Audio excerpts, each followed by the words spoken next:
Hey, you know what's funny? We got a new show. Did I tell you that we got a new show recently? No, what's the new show? We got this show called Drinking in the Park. If you remember, we met them at Toronto Comic Con talking about how they f***ed their mothers. Oh, Johnny and Neil. Johnny and Neil. Yeah. Yeah, they started last Friday and now will be airing every Friday on the Droids Podcast Network. Sweet. Isn't that pretty awesome? Even though they're from Jersey? I think they're from Jersey. That's okay. Or maybe they're from guess. the Bronx? Bronx? I don't know. I don't know where the hell they're from. Doesn't matter. I'm really worried about these people because they talk about the weirdest shit. Apparently they know the smell of a MILF. What? Isn't it like just dried up breast milk and shame?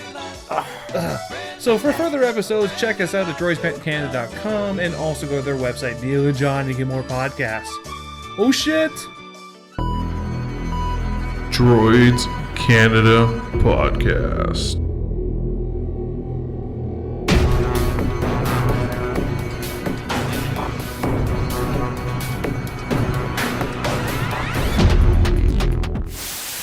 Please stand by. What are you doing? What? Oh, I thought we were banging them both out. We'll bang them out while it's fresh. Oh, shit. This is how efficient we're going to be right here. I'm sorry about that. Just trying to keep shit real. So. Shit.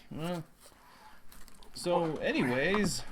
Shit. I didn't mean to throw you off guard there a little bit. Completely. You like my little stack of things I built? Yeah, this is fucked. I'm trying to keep the reverb to a minimal. I don't even know why I put the pop characters on the top. I don't know. But I do know. have the power of the beard looking at me, so you it's do okay. have Riker and Mulder looking at you right now. I got Saul Goodman and Gus in the slipper. I'm sorry. That's not even mine. She won't take it home. She says she's But going to. she took the chimichanga truck home. She took the Deadpool and the chimichanga truck home. That really did not sit well with me. So this is episode 209. 209. Shit. If they haven't noticed, did you notice that we have a new show? New show? We have a new show on the podcast. No. Neil and Johnny. Neil and Johnny? Remember those guys? We met them. Is that their names or is that what they do? Oh, that'd be geez. me. Did you just pull aggro on a podcast? No, the kid's not feeling too well. Oh, no. So. That's not good at all. Yeah, apparently he's being all snuggy with mom at home. And... Oh, is she going to be able to eat her chips and dill pickle? Oh, yes, that's fine. Yeah, it's pretty bad we had to bribe your wife so we can watch Game of Thrones tonight. I'm just saying. So, a lot of things happen on this episode. A lot of political movement here and there. Yeah, well, it's Game of Thrones. It's political. No. And we got to see Jon Snow's backbone. Yo? Oh, that was nice. Got to see a character. We haven't seen him. What's his name again? I know, you're looking at me and go, there's lots of characters. Help me out. I'm telling you, we should name the podcast Game of Names because we don't know them. We got Rico the guy that got Suave. tortured by Ramsey. Oh, Theron Greyjoy. Greyjoy. I never remember his name. Yeah. The Nutcracker done one. Yeah. Ooh. He's not going to be a hit with the ladies. No. Not in the slightest. Anyways, where do you want to start? Might as well start off the top. I guess. Okay. Arya in the House of White and Black. Sweeping floors. Sweeping the floor. Yes. Feels like... Mr. Miyagi? Yeah. Karate Kid. Walks the Paint floor. the fence. Paint the fence. Wash the Sand body. the floor. Wash the body. Sand the floor. Get rid of your shit. That was you better get rid of your shit. This whole storyline to me really feels like that at the end of this show, when it's finally done, she's going to be the queen. I don't know why it feels like that to me. I don't know. Like I say, at this point, I'm flying blind with the show. I don't know what's going on with the books. So, well, I know that it's starting to veer off. I think it's this season that's starting to veer off. Yeah. So I'm lucky in that regards that I have no idea what's happening. Yeah. Because I didn't read the books. No rage coming from you. The first episode of this season, I didn't really sit well with me, but then episode 2 really picked up. Episode 3 was really nice. Like, I mean, it was a good... Got a couple laughs. Yes, well, we'll get there. So, she's there, she's frustrated because she wants the faceless man, is that a good way to put it? Good way to put it. The assassin. To train her, yeah. Which is clearly everything is a test. Yeah. And then we got some really weird people there. Yeah, the chick that comes into her room and she's like, "Who are you?" Starts asking her questions and then just starts beating her, and she calls her a cunt. Yes. Just right off the back. How Cunt? old is What? she now? I don't know. Is she dropping the C-bomb? Yeah, Is this well. going to turn to a Twitter thing? Could be. I don't know. Like, I mean, it's kind of getting worrisome here. Is that the language? Yeah, she's and we not technically all that almost old. saw. I wouldn't say we saw child pornography, but that kid's young too. Yeah, well, you see didn't see anything. you see the marriage between Tomlin and Marjorie. Which- and then they tie the knot afterwards. I don't know what it is, but the new queen, she reminds me of the snake from Robin Hood, the Disney Robin Hood. You know who I'm talking about? Yeah. Yeah. It's just the way how she is. It's just like, she's a fucking snake. Yeah. She's up to something. Well, you saw in the previous seasons when she's talking with her grandmother, out in the gardens when she's about to, marry Joffrey and everything there. Yeah. And there's plans going on, and she's going to be conniving and manipulative, especially with the new king. Mm-hmm. Cersei can see it. Jorah Mormont. That was his name. The guy at the end of the episode. Oh, okay. Okay. All right. I just pulled it up on IMDb. If you're wondering what's happening, like I stand by when I say the show should be called Game of Names because we're watching that guy. That guy. What's going on? Well, it's like I nicknamed the one guy Rico Suave last week. Rico, Which we did not see this week, so we will not speak of Rico. Okay, so basically, Arya is there at the House of Black and White trying to be trained. Yeah, she's pleading and begging at this point. And she throws everything away, including the money. Dumb bitch. That's a V8 moment. Yeah, it gets rid of all her clothes because it's like, how can you be, how can you be no one when you have Arya's clothes and Arya's sword and blah, blah, blah. So she packs it all up, throws it off the pier, tosses her change purse. Yeah, because, money makes a big difference. Right. And then, of course, she's preparing to throw Needle into the water and she starts crying. And, of course, we're like, Romeo's crying! Romeo's crying! And instead, she just hides it in a pile of rocks. That's right. Well, because, she's going to go after her later. But there was other character development in this episode. Brienne de Tarth as well. Yep. Shortly she's thereafter. taking the squire on, and she can't knight him per se. No. Obviously not being, a royal. Gendry is the name of the squire. No, it's Podrick. Podrick? Podrick Payne. Is he sure? Yeah. That one I know. Then who's this guy? Oh, shit, I got that wrong. Oh, I got him now.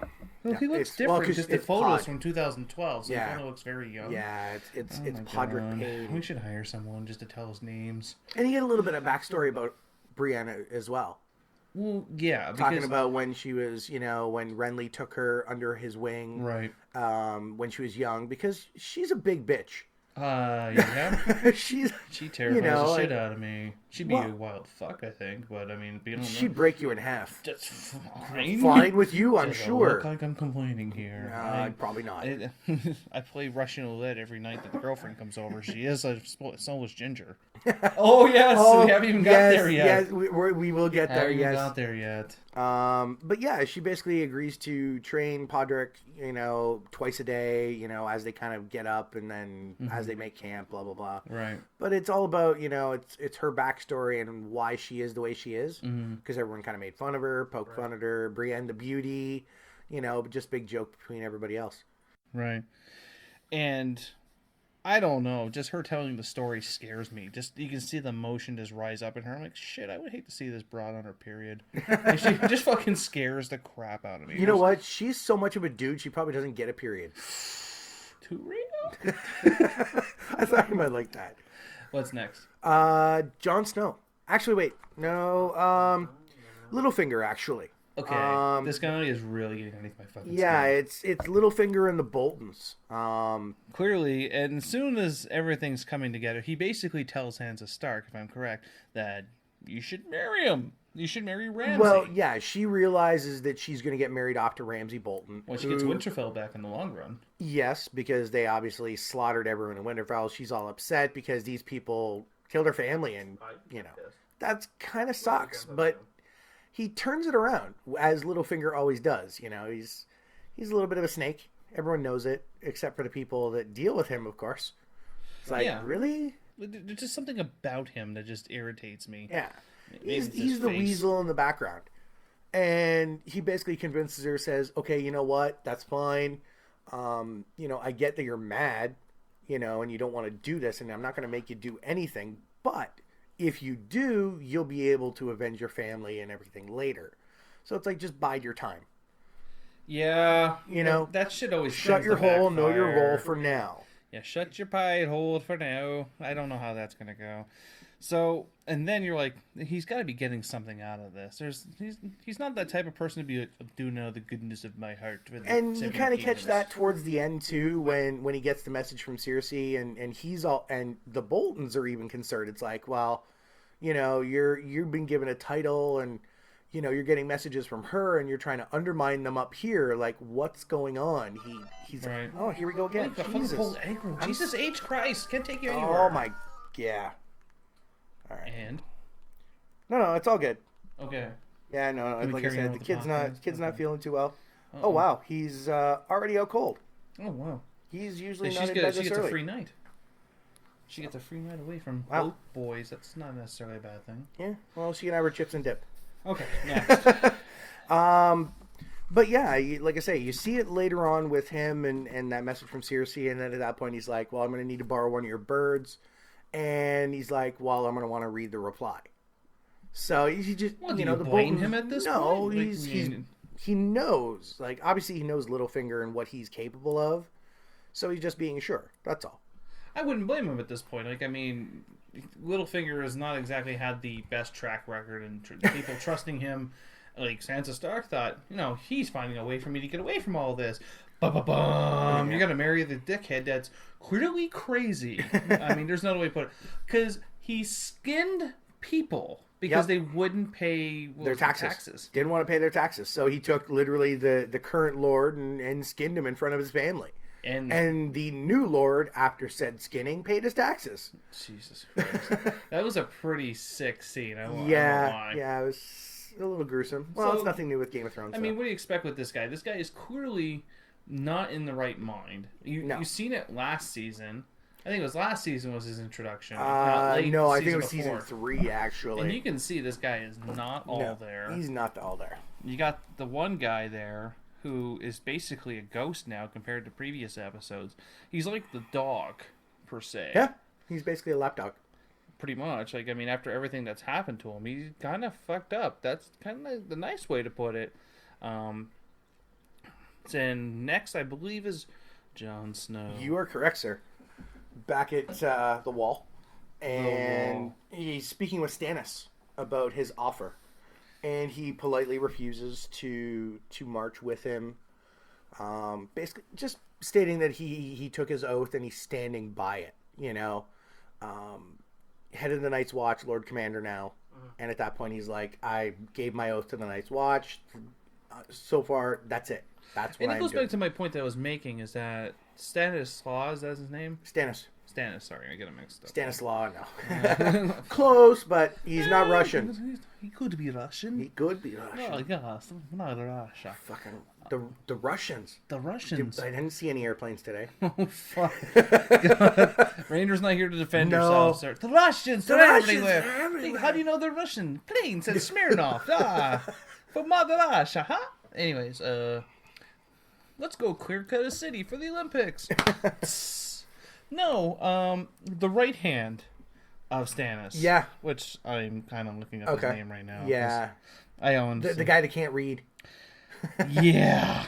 It does really bother me that I'm not... Game of Names.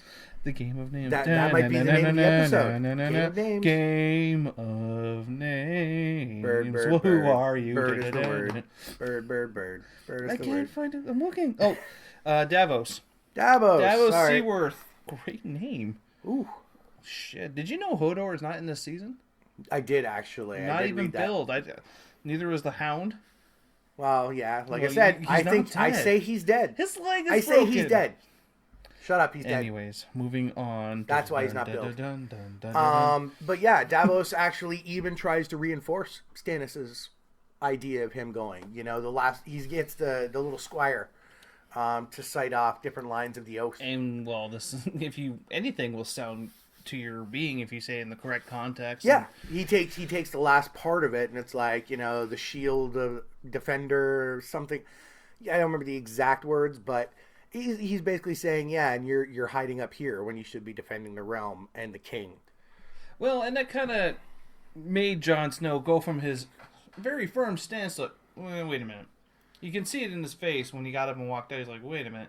So then now they're having a meeting, which I believe they were going to talk about the wildlings, because Stannis was going to leave the wildlings up to Jon Snow to do whatever he wanted, kill them, whatever. Well, and then he runs into some issues. Well, yeah, because he's basically concerned about how long Stannis and his troops are staying, because the winter is coming. They don't have enough food. Had to make the pop. Winter's coming. Why do you need to know? Because winter is coming. Winter's coming. What the fuck? Sorry. It just bothered me. It just bothered me. Just like, well, why? Because winter is coming. I'm like, really? Yeah. Come on. It was pretty bad. Jesus. A little punny, but... Sub-Zero, now! Plane Zero. Plane Zero, whatever. Buzzsaw had to split. But yeah, he's in front of all his men, and at that point, Stannis has left the wildlings up to him, whether he executes them, whatever. He basically finds out they need to make a new latrine hole. And, of course, he pawns it off on a ginger. He's a ginger anyway. States it. He's like, yeah, it's a good job for a ginger. I'm like, they're making fun of him even in medieval times. This is great. This is hilarious. And then he also assigns someone he had issues with before. Yeah. The previous Lord, would it be the best way to put it? Well, he was running against, technically, for Lord Commander. For Lord Commander. Well, it's only because and everyone thought he was getting the latrine duty. They made a set, and then he's like, nope, making you first ranger. And then they moved on to the Coward. Yes. Which was Janos. Janos. All right. Janos. Right. Oh, look at that. Oh. I should be writing this shit down. Anyways. So he basically tells him he's going to take on Greyguard. It's, a fortress that's in a little bit of disrepair. And he's like, nope, not going to do it. I don't like you. I'm not paying attention to you. And calls him out, basically. Yeah, and this is where shit backfires. That's a nice way to put it. Yeah. Because Jon Snow, he gave him... He gave no fucks. He gave he gave him a shot. He's like, are you sure? Yeah. Like, this is not a question. This is a command. Yeah. All right. Take him. Get my sword. It's like... At first, I didn't think it was going to be what happened. I figured it was going to be a duel. Absolutely not. I knew it was going to happen only because he was raised by Ned Stark. And I remember the scene, I think it was the first episode... And I don't remember, because he had all his boys with him, and I think John was one of them at the time. With the wolves? And the one kid that ran away, but he was a traitor, and he's like, because of the White Walkers. Okay. And they're like, doesn't matter, by law, we have to kill you. And then Ned Stark killed the kid, or he was a teenager. Make the point, it's like, doesn't matter, it's by law, it needs to happen. No one should ever challenge your lord. Which was the situation here. Yeah. He challenged the Lord, he put the guy's head down, and also got Stannis' respect immediately after. Yeah. He tried, he called out for mercy, and at that point it was the question, is he going to give it? Because technically he gave it to the leader of the wildlings. He gave him mercy at the end. As opposed to being burned alive, he killed him with a crossbow, made it quick. But then no fucks were given. And the head rolled. But that's a different situation, though, because he actually had some type of bond with the leader of the wildlings, and that wasn't his call. He didn't want to have the wildling leader killed, because if he felt that if you let him go, they could have built some type of rapport with them, but nope. That was, Stannis had him burned, he put an arrow in him out of respect. Yeah. And what's next? At that point, well, we already talked about Sansa and tossing her stuff, or Arya tossing rather. Her stuff? Arya tossing her stuff, rather. Sansa actually meets Ramsay and her father. Not a lot going on there, really. Right, yeah. The Sparrows. That's a very interesting storyline, to say the least. I don't know. I wasn't expecting it. It. Set of nuts in there were some, nice tits. The High Septon is caught at a brothel, and that's just bad on its own. Well, yeah, he's the religious man, the voice of the gods, and he's found with a bunch of hookers. Hookers! He got caught texting hookers. Oh, fuck. You never pay a hooker with a personal check. And Where's the spoons? Where's the spoons? Hooker spoons. Hooker spoons. Clearly backfired, and he is taken by the Sparrows and beaten in public naked. Yeah, he tries covering up. So he They storms beat him. into the... Well, it's not the throne room. I say like a meeting room. Yeah, council Storms room. into the conference room. Oh, shit. Makes it real. Council room, perhaps. Perhaps. And demands justice. And he gets locked up for it. Pretty much. And the Queen Mother makes friends. Yeah, she ends up visiting the Sparrows and has a talk with the quote-unquote High Sparrow. And they have a little bit of a talk. A little nice moment. A little nice moment, which I didn't expect from her, to be honest. But with her brother being part of them, perhaps. Yeah, I think that's what it's leading towards. And as well, she's a snake as well. So this is something she would use at a later time for her own benefit. Yeah, I think it's just leading into something a little bit later. Not sure what, though. After that, you get and flip back to Tyrion. Tyrion. And the eunuch. Tyrion is just such a funny fucker. I think it's Varys.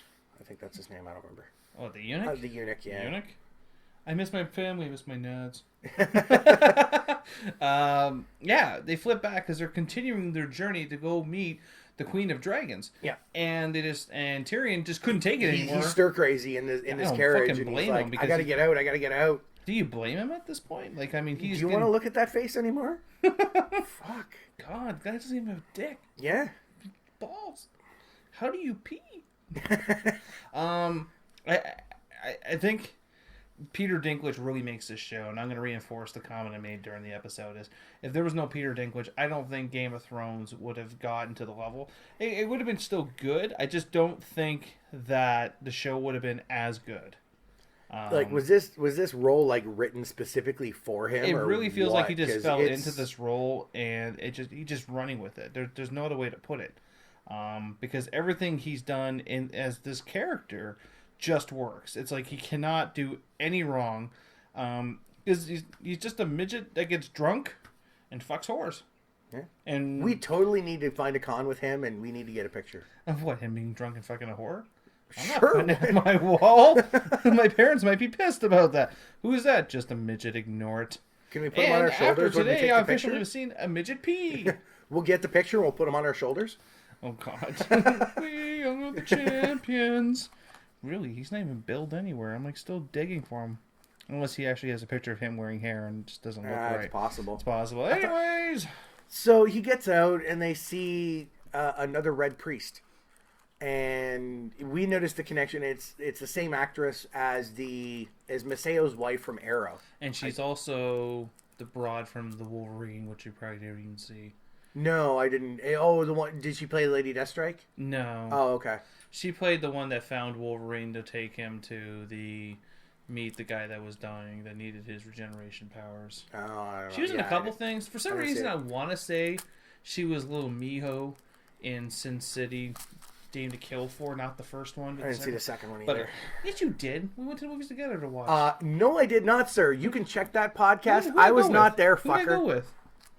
I would say Gabby and Brian. Was it Gabby? That would be my guess. Maybe. Because I was not there, sir. Oh, that sounds like jealousy. Anyways, it was a good movie. This is me giving a fuck. Oh. Look at the fucks that Gus has. Oh, Gus is giving no... He's stuck in a fucking slipper. He's stuck in a slipper? It's a slipper. It's the glass slipper from Cinderella. Slipper. Oh, Jesus. You know, I don't know you're Disney, man. I haven't watched Cinderella in years. This is not even mine. This is my girlfriend's. She refuses to take home, but you know she'll take home the Deadpool and the Chimichanga Shack just to because it's not your birthday. The fact that you even know what your present is sucks balls. Shitting on my parade. Anyways, back to the midget and the eunuch. The one line, and of course we both laugh at it. This massive man with crazy Viking beard, the two strips, rubs his head, and he says it's good luck to rub a dwarf's head. And he turns around and he's like, it's even better to suck a dwarf's cock. And we both literally burst out laughing. Oh, so good. That was good. I have to admit, that was like an epic burn right there. And at that point, he ends up going to the brothel. attempts to pick one up and realize, well, obviously no money. Ends up conning his way and talking his way into it, and then can't pull the trigger. Because he's like, I hope this passes. He's reminded of the whatever her name. I think what should happen is every time we forget the name of a character, just the Game of Thrones theme just starts in the background as a segue. Metal version. Metal version. Oh, okay. Or acapella. Acapella would be fine. Sure. Anyways, I'm sure you can find one. Probably. I'm pretty sure there is. He couldn't pull the trigger, and he also runs into a character we have not seen. And I was bitching about it last week. I thought you caught a glimpse of him. I knew it was him. In one of the past 2 episodes. I don't remember that, though. It was brief. Maybe it was that brief? It was brief. I'm positive there was a brief glimmer of him. Why do I seem to think it was like a glimpse when it was Arya? Maybe in the background. They kind of were doing. They have been doing that a lot this season. They kind lots of little passings. They're all crossing each other without each other knowing it. Well, they don't know who each other is. So Jorah Mormont makes an appearance for the first time in a long time, really. As kind of a more prominent part, yeah. And not only does he meet Tyrion Lannister, he kidnaps a midget that was peeing. Yes. He's taking a piss off the ledge. And throws his cup into the water, and he's like, "Oh, I thought you were someone else." And he's like, "No, I know who you are." Binds him, gags him, throws him over his shoulder. You're going to see the queen. And we're fast traveling to the queen, and the eunuch has no idea. Nope. So that it was a good episode all around. I mean, I was pleased. So now we're going to start the next episode, but don't worry, we're not airing it till next week. No spoilers. No spoilers. No, we've been good. This is the only episode that we're going to actually watch in advance. Well, because it's the only one. And And technically, it's only in advance. What, a week? Yeah. Well, we've been pretty good because HBO fucked up and all 4 episodes went up. And I heard that HBO, and I think I mentioned this to you the other day, is that they want to chase after the people who downloaded the first 4 episodes. Good luck. You fucked up. I mean, I hate to be that person, but I can't justify paying another $20 on top of my already non-existent cable bill that I don't have. Yeah. And just to watch Game of Thrones. Like, there's people who like HBO completely and they have all these different shows. Good for you. Me... It's just Game of Thrones that's really on HBO right now for me. I'll save mine for possibly another podcast because there's other stuff going on with Netflix and HBO with accounts and things like that. We can save that for another time. Yeah, I'm sure there's a couple things. We still have to discuss another thing that I did recently. I'm not bringing it up on this podcast. Okay. Do I know? Have you dropped a hint? No, I'm just saying don't piss off. Oh, that okay. No. We'll bring it up later. Just zip it later. Okay. And with that said, that's the end of this episode. Chimichanga. Where the fuck's the stop button? Chimichangas. Game over, man. It's game over. Thanks for listening to the Droids You Are Looking For podcast. Stay tuned for next week's podcast. Remember, the Force will be with you always.